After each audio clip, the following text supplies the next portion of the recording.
Today I'm making delicious buttermilk biscuits. What do you think about that? I don't often make biscuits for breakfast, but when I do, I want them to be simple and easy to make and fast. And this recipe is all of those things. So I'm making it in a food processor, which makes it a lot easier and quicker to come together. Measure 4 cups of all-purpose flour.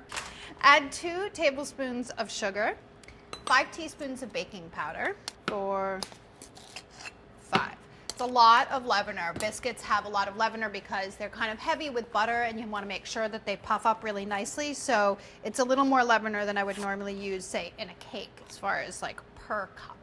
1/4 teaspoon of baking soda, and then 2 teaspoons of coarse salt. Don't ruin your biscuits by adding too much salt. Process to combine all your dry ingredients. Then you add your butter. It's 2 sticks of butter, cold, unsalted butter cut up into little cubes. And then you pulse it kind of like you're making pie crust until it's the texture of coarse crumbs with some pieces of the butter being the size of small peas. And add 1½ cups of buttermilk and pulse just until it holds together. At this point, I think that because a lot of it's moistened, I can just put it onto my work surface, dump your biscuit mixture right out onto the surface. You need your biscuit dough just until it holds together.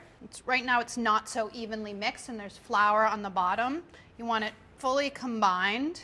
And now just pat your dough into a 1-inch thick rectangle or round, it doesn't really matter.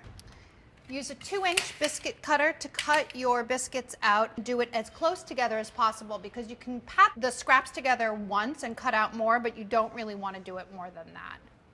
Have your oven preheating to 450 degrees. You want to brush these with some butter for deliciousness and goldenness. These will need to bake for about 12 to 15 minutes. They should be puffed, light golden brown, and cooked through.